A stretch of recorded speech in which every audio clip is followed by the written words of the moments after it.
Hey friends, thanks for joining me, Jim Baroud, to hear a few insights from leaders who represent our innovation ecosystem. Today's chat is with Jordan Wilson, the host of the Everyday AI podcast and newsletter, and the founder and CEO of the Accelerant Agency. I run Everyday AI. It is an AI media and consulting company. So we both have a daily live stream podcast, daily newsletter, as well as we consult and engage with companies, helping them both with prompt engineering, chat GPT training, and front end AI strategy as well. So it keeps me busy. Always keeping up with what's going on in generative AI and large language models. And it also keeps me a little tired, which might be why I'm, sipping a coffee here in an afternoon podcast. Got it. Well, I'm a big fan of your show, and as you know, I was on a while back. It really does help me keep up on the latest in AI. So you do a real service for the community. So thank you for that. So talk to us about your career. Take us from college, because it's probably not the most typical sort of journeys. Yeah. So as weird as it sounds, my career actually started before college. So when I was in high school, I essentially took a full-time job working at my hometown daily newspaper. Right. So that was right after my junior year of high school. I really didn't know what I wanted to do. Right. But that, essentially I started working in this newspaper. I was designing pages. I was writing, covering local sports. And the guys there, bless up that I met them, they said, "Hey, you're pretty good at this. You should go to school for this." Right. So that led me into a career in journalism. So, after grad school, I had a short stint during grad school at the Chicago Sun-Times. And I kind of, retired early, so to speak, from there. I noticed I've always been someone that, has been trying to push technology, push things online. And, obviously I knew that the journalism and newspaper business was a little archaic in that regard. So I actually then shifted toward nonprofit work, which was strange. But we actually just became really an activation agency for Nike and Jordan brands. So anything that Nike and Jordan really did on a high scale with youth, we were usually the ones activating with them just throughout the country. So after 10 years of that, I started my own agency doing digital strategy, which then kind of morphed into where we are at today. So that was about 7 years ago, and then started Everyday AI just under 2 years ago. Got it. And that's really interesting that it was a nonprofit in which you partnered with, the sneaker companies. I didn't realize that. So was that, I mean, that was obviously impactful, but also um, was kind of, well funded, so to Yeah. speak, right? Yeah, absolutely, right. Yeah, anytime you do something with Nike or Jordan brand, there's a sense of visibility, right? And yeah, funding, of course, right? And that's the thing, like especially with Nike and Jordan brand, it's something that I grew up idolizing.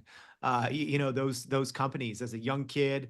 Love basketball. I coach basketball, so I kind of always looked up to those big brands, and it was through that work that I really opened my eyes to just how much good community work that they did that I really didn't even know about right when I was a teenager. And that really opened my eyes to the impact that big brands, big corporations can make by partnering with organizations that are doing good.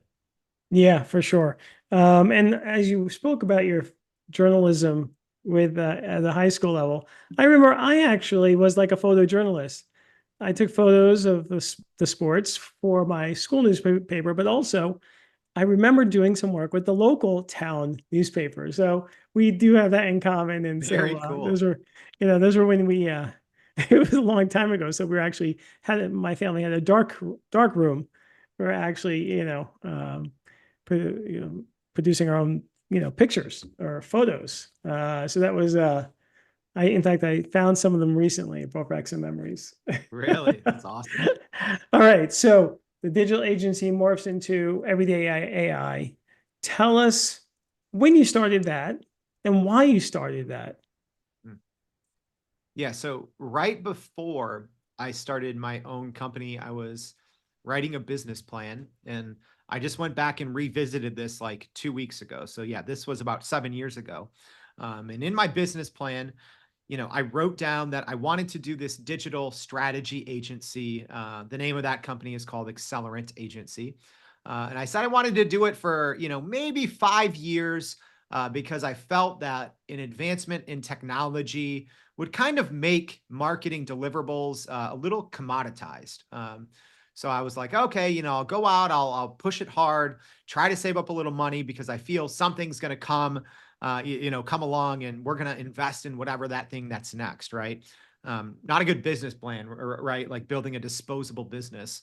I didn't know it was going to be generative AI at the time. I had no clue, right? In 2017, even though OpenAI was a seedling out there, working on probably GPT 1 or 2 at the time, I didn't know what that was, right? But it's through our work at Accelerant. I've always been someone into technology, so we were always, trying to use the latest and greatest and best software. But that's where we kind of started using this generative AI and large language model technology, through these third parties. So a couple of years before ChatGPT came out, right? OpenAI essentially, had its technology in use by other companies. So we were using it, and I'm like, wait, as a journalist, and when I go in here and I'm using this technology and I'm seeing what it's able to create, right? Like I'm just awestruck, right? As someone that got paid to write before that for years, and even at the nonprofit, I was doing a lot of the writing for these Mhm. programs with Nike and Jordan, right? So, in some way, shape, or form, I'd been getting paid to write for you know 17 years, and I'm like, wait, this is amazing, all right? And I start to think, is this the thing that I was writing about in my business plan? And I'm like, yeah, I think it is. So I kind of got interested then in this generative AI, started exploring large language models. And, although I'm a dork, right? I'm not super technical, right? I feel I can do a lot of things okay.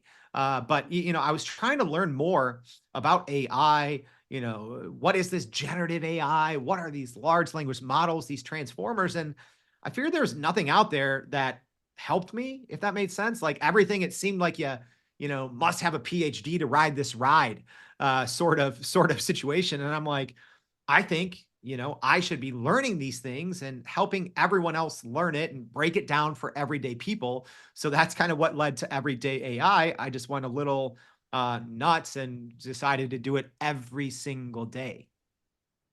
Wow. And you were probably one of the few agencies that were probably using that tool. How did you, what was the form of it? I mean, what was it mostly used for? I'm trying to imagine that and I can't. Yeah.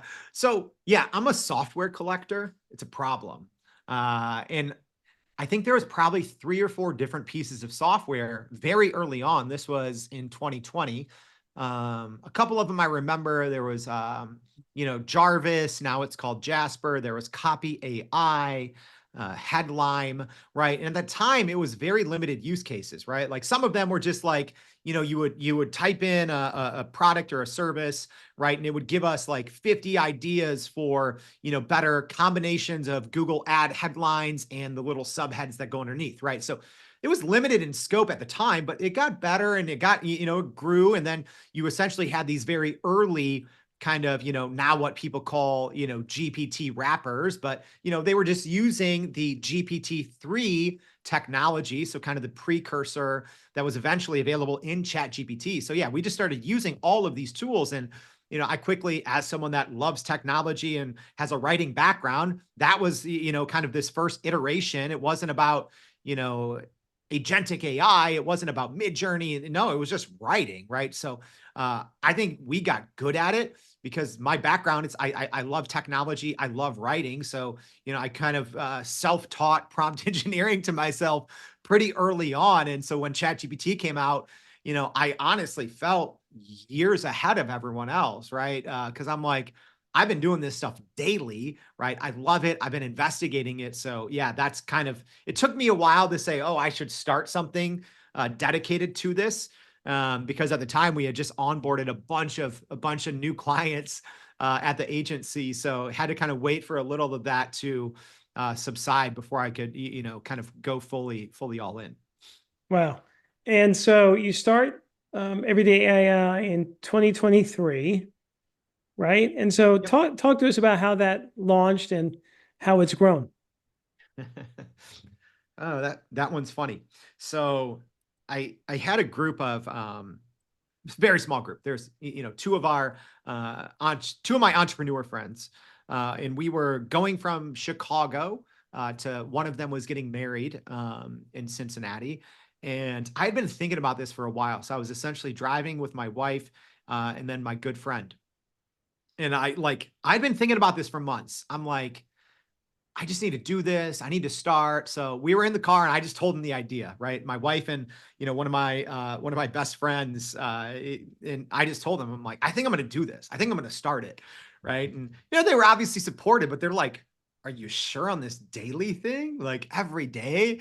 And I'm like, I feel strongly that, generative AI and, so this was very early 2023.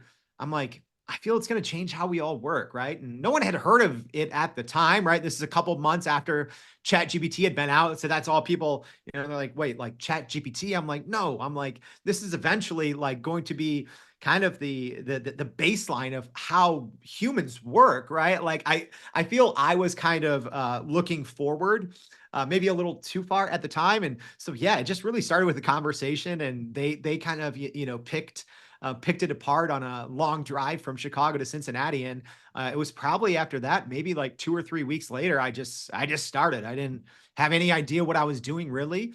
I'm like, let me just do it literally every single day. And maybe someone will sign up for a newsletter and maybe someone will listen on the podcast. I don't know, but I felt I needed to learn it.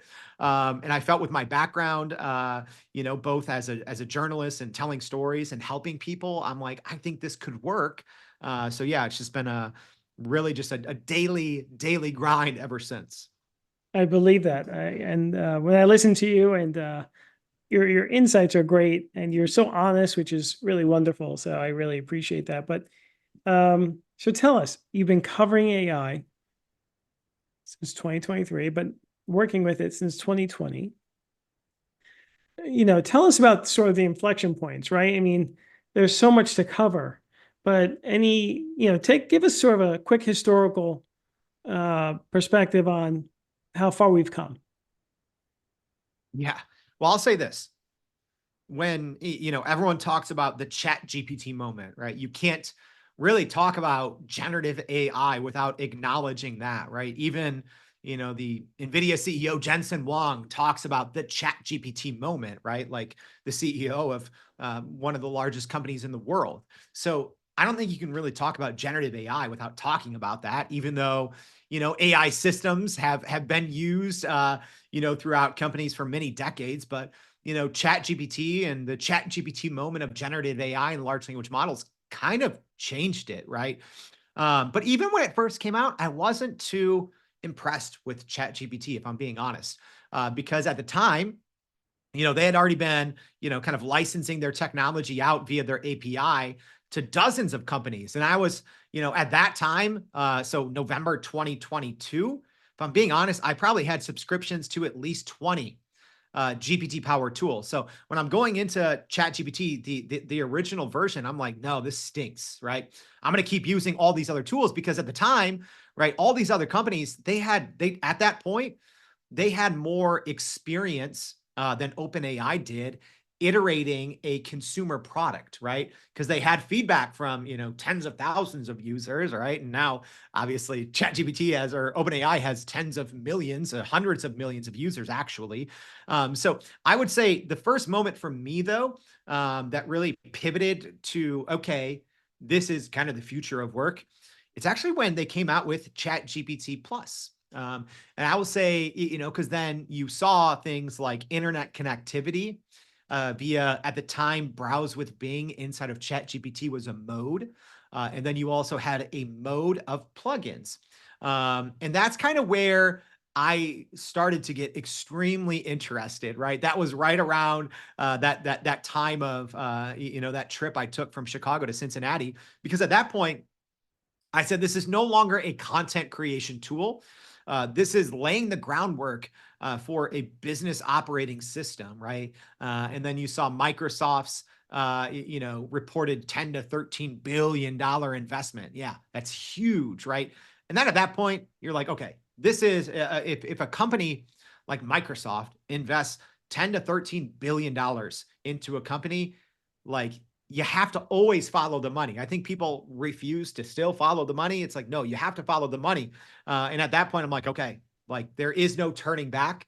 This is the future of work. So it's kind of a culmination of, as weird as it sounds, like, oh, connecting a large language model to the internet and third-party services creates this kind of baseline for the future of work. And, one of the largest companies in the last 4 or 5 decades coming in and saying, yeah, we have a long-term play there. At that point, I'm like, duh, like this is it. This is, how we're all going to work.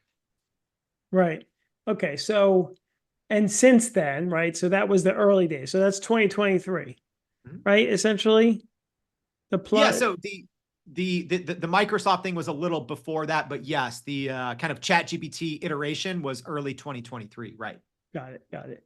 And so we've seen other companies as well. So give us a sort of a, you know, before we get into the latest developments, give us a sort of a perspective on those other players as we come up into 2024, Yeah. fall.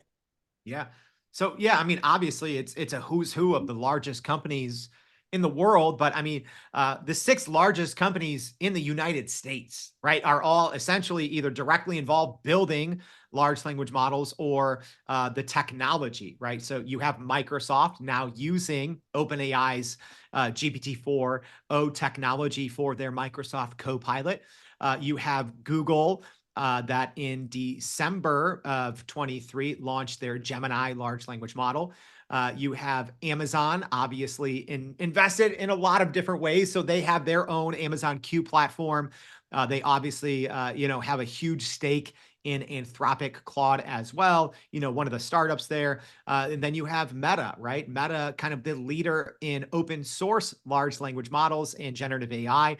And then you have NVIDIA as well, right? Essentially, they are the fuel for all of these vehicles, right? Creating the GPU chips that all of these companies need to kind of provide us all the generative AI, the power for the generative AI that we all use to power our businesses. So, I mean, just right there. And then Apple, Apple, I guess, would be the sixth company. They're, just started to roll out this month beta access to their Apple Intelligence. And, we should be seeing that roll out to kind of out of beta next month, right? So there you go. It's literally the six largest companies in the US either are directly have large language models or have put their money or their biggest product based around generative AI. Right. Okay. So that's really helpful. So as we think about how far we've come, we just you mentioned Apple, right? So that's a game changer for the sort of industry, Mhm. so to speak, right? In many ways. And talk to us, let's just double click on that for a sec, on the impact Apple and Apple Intelligence will make. Yeah, so I like to be honest with people. It's the technology itself, in terms of the output and the capabilities, is not super impressive. How they accomplished it with a higher emphasis on uh, privacy is impressive, right? But essentially, what Apple's doing is they've built um, the it'll once they release it, it will be the most popular edge AI device in the world, right? Even though Apple kind of took its sweet time and they were the last people by far to the big AI party. They are running a small language model locally on the next iPhone, right? And they're able to also run that locally on MacBooks, right? iMacs, their Mac computers. So yes, they've taken a great approach with privacy first. And then they're also, as Microsoft is, tapping into OpenAI. So essentially any query that is outside of the normal knowledge that might be living on your phone, it will Apple Intelligence will essentially prompt you to use ChatGPT for that query. So Apple kind of has a duality to their approach to bringing generative AI to kind of personal productivity, but with a lean on privacy, which you love to see because I don't think other companies are caring as much about that. I think other companies put a little more lean into productivity, but Apple with a different play, probably because they're number one, they're later than everyone else, but that's been a traditional, Apple play, right? They weren't the first company with a smartphone. There's plenty of companies that had a smartphone first, or an equivalent of an iPod, right? But they usually do it better. It's usually a more seamless experience. So we'll see. But I think that's going to be and this is not an exaggeration. This is with a B, for billions of people across the world. It will be their first interaction with AI, right? Which is wild to think about, because here we are many, many years even into the generative AI side, and this will be most people's first interaction with AI in the coming years. Yeah. And in some ways, maybe this is really unfair, but it is sort of an undisruptible, amazing software hardware wrapper at the end of the day, right? Yeah, yeah. I mean, yes and no, right? So Apple actually built a very impressive internal model first, right? But aside from that, yeah, it is, right? That's the Apple play, right? It's a seamless user experience. It's sleek, or that's what it's supposed to be, right?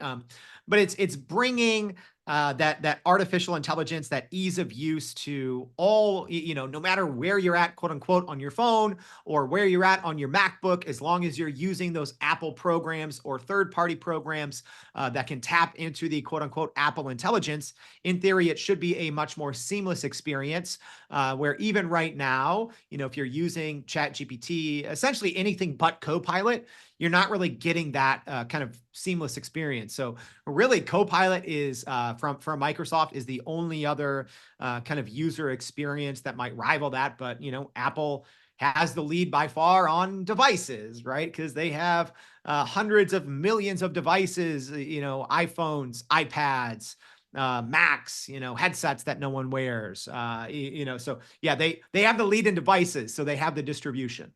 Right, right. Okay. That was helpful. Okay, so now and the technology is getting easier to use, right? As you've spoken about, right? We went through the importance of learning how to prompt, right? And have a conversation with the AI. Tell us about the prompting and where do you think we're going with that? Because the predictions are that, this technology will become so good that you will ask it and it will just deliver what you need so effortlessly and accurately. Talk to us about that. Yeah, and I should probably just address not the elephant in the room per se, but kind of, right? Like this concept of prompt engineering. I like to say it's both a very fake term and a both very real term at the same time. All prompt engineering is, it's a process of a human to get the most out of an AI. So it's a moving target. It's always changing, right? Even when you don't know, right? If you see, a company, every, 2 to 6 months, they're going to release a new model. So I have to, go make sure my prompting skills are good, but you don't know. It's usually multiple times a week or at least multiple times a month. They're making pretty sizable changes under the hood. So the concept of prompt engineering in theory or prompting should always get easier. And I don't think there's any better illustration of that ease of prompting than looking at a generative AI tool like Midjourney, right? So if you haven't heard of Midjourney before, it's a diffusion model. It's a AI image generator. Put in a text prompt, you get a beautiful image, right? And there's plenty of them, but Midjourney was one of the first major players. earlier versions of Midjourney, V3, V4, uh, you almost had to speak a different language, right? You had to use kind of certain terms in a certain format. It was very rigid, right? It's not like that, or rigid. It's not like that anymore. Now you can go and more talk to it like a human, right? Give me, an amazing picture of a cactus, playing tennis with an apple or whatever, right? Whatever your mind can think of, you can just say it like I said it. Whereas before, you almost had to learn the language. And I think that's where we're seeing with all generative AI models go, is more ability to just understand humans, which I think why proper communication is so important. That's why I think, as an example, teachers and journalists are great, using large language models. Journalists, myself, it's like I know how to write well. Teachers, they can explain things to kids, right? And a lot of times that's what you're kind of doing with a model, right? You might put a prompt out there. It might not respond properly in the same way as a third grade teacher might put an instruction out to a kid and they might not respond in the right way, right? Or you might have a classroom of them and they're all responding differently. That's the nature of generative AI, because just like a teacher can put a quote unquote prompt or a lesson or an instruction and it can be interpreted 20 different ways, you could put the same prompt out to 20 different systems and it can be interpreted each way. So you almost have to have this, we say chain of thought reasoning. You almost have to have that as a human, to see how the generative AI system, whatever you're using, may or may not be properly interpreting what it is that you are prompting or trying to say. So there is some nuance to it, but it's definitely improving, and it is just going along the line of just more human.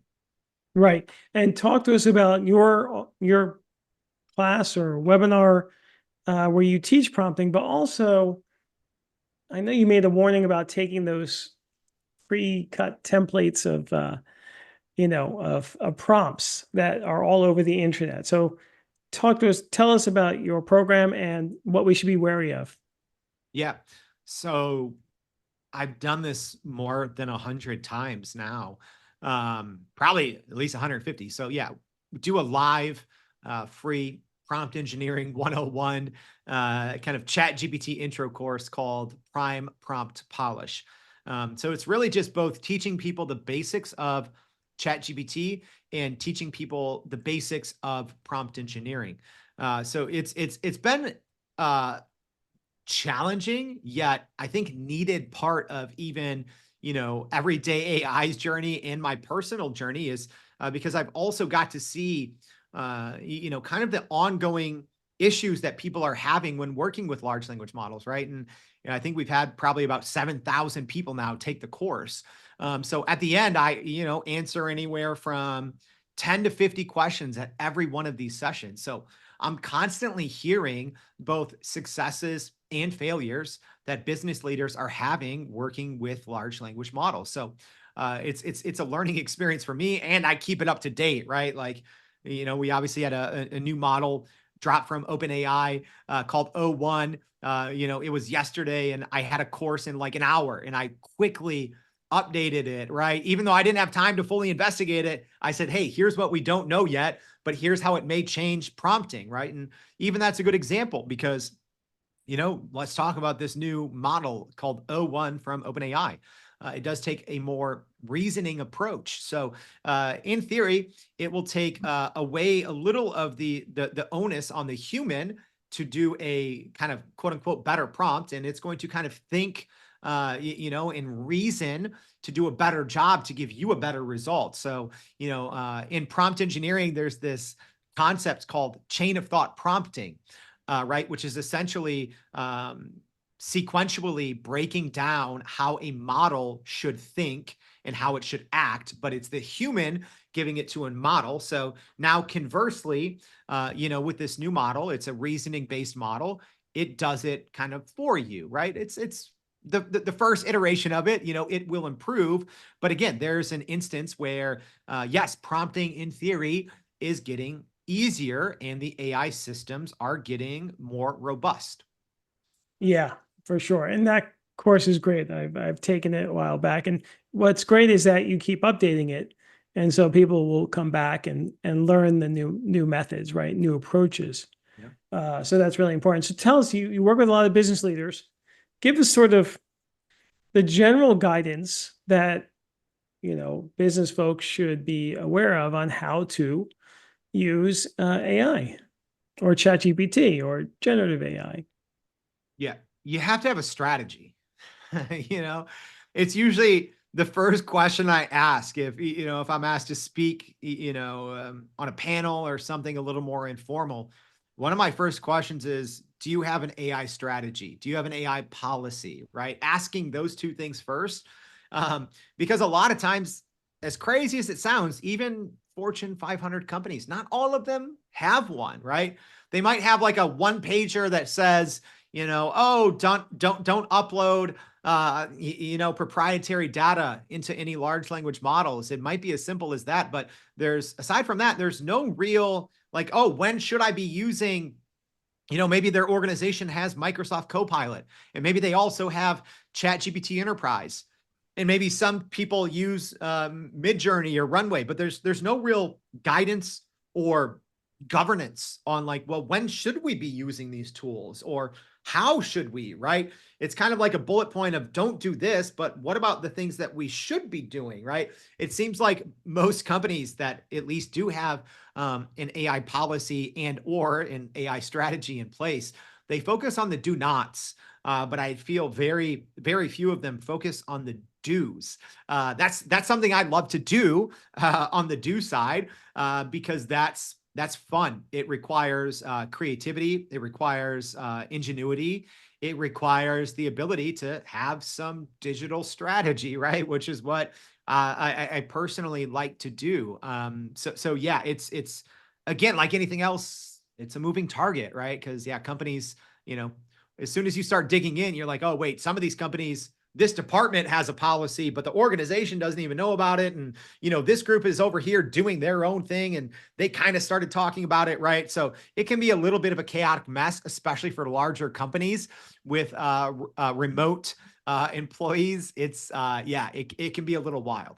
Right. But for the most part, most people at companies start with composing better emails or summarizing things or digesting a lot of information. Are those sort of some of the most common initial use cases? Yes. I would say the most common, I'd say previously was writing. I think now it's probably kind of distilling information, honestly, because I think more and more people are using tools either like Perplexity, or, sometimes people are unknowingly taking advantage of generative AI and benefiting from it. A good example is Google, right? Because if your organization has enabled it, you might start seeing those Google AI overviews. So I think a lot of people are even starting to use large language models, right? That's powered by Gemini. I think a lot of people are starting to use it even more and more, and maybe not even realizing it, right? Or, ChatGPT, they updated their kind of internet connectivity function, Browse with Bing, a couple months ago. So I actually think more and more people are starting to use it in lieu of either traditional search or to help them summarize things, right? Like with, Chrome extensions, Firefox extensions, essentially browser extensions that, help them more easily distill information. Or I like using Microsoft Edge for that. That has built-in Copilot, so you can click a little banner and it will you can essentially chat with a web page, right? That's a super easy way for literally almost anyone, right? Microsoft Edge is a free a free browser to use. It's the browser of choice for most companies that have that live in a Windows environment. Right. So that's like, to me, that's like the easiest no-brainer to start using literally right away. Right. So speaking of free or, paid, I know that your advice has maybe changed over time, but where do you stand on that as far as, let's just say, smaller companies in general? Should they be using the free version or using the paid version in general? Yeah, I've been very steadfast on this one.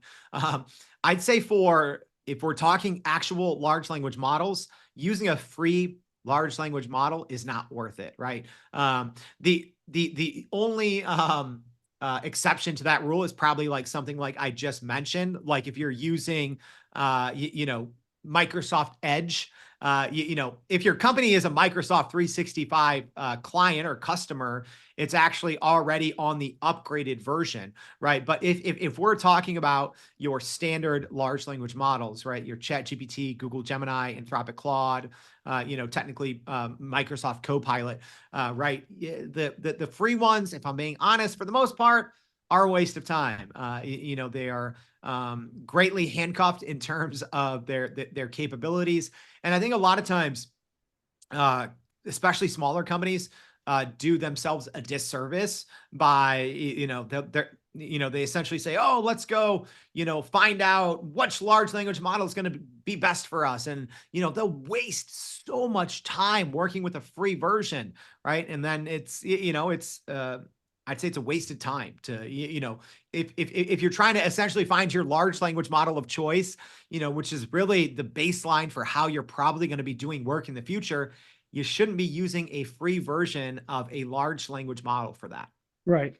What about students? Any general advice for students that you can give?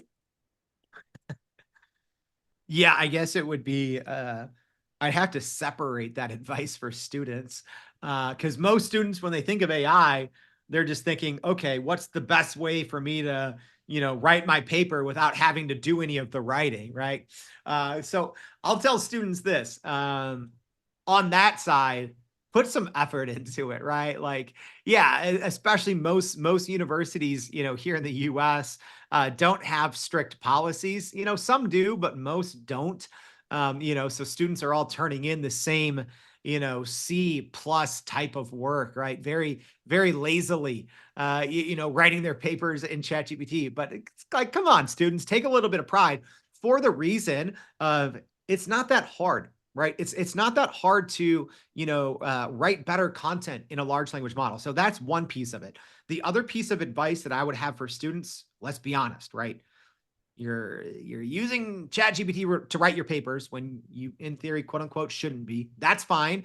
I think that's more of we should be pointing the blame at the universities. Yeah, sorry, I've got hot takes on that, but that'll take me like a couple hours to fully unleash that one. But I don't understand why students. You have more free time now, period, because you don't have to spend 12 hours like I used to have to do writing a 20-page paper. You're doing it in an hour, right? And you're probably not even reading half of it if you're being honest with yourself. So why not use AI to start a company today, this weekend, right? That's the thing. I think, we kind of saw this probably in the early 2000s, right? With the Facebook, the social media, kind of this web 2, right? All of these great startups were essentially built in dorm rooms, right?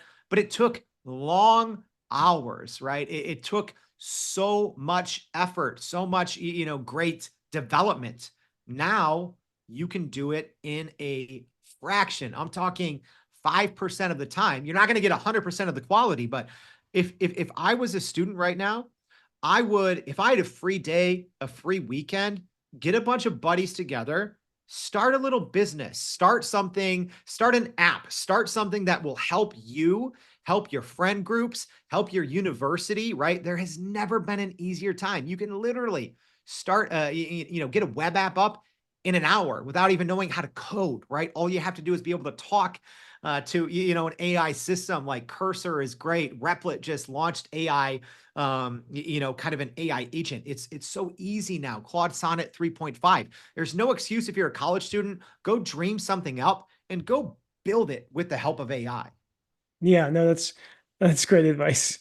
I really like that thought because can't overemphasize that enough, how inexpensive and how fast you can launch something now as opposed to 20 years ago. So we usually do something called, just one thing. So if you can just answer, I know you touched on it just now, but what's one tip for, you know, everyone to prepare for a future that is enhanced by AI?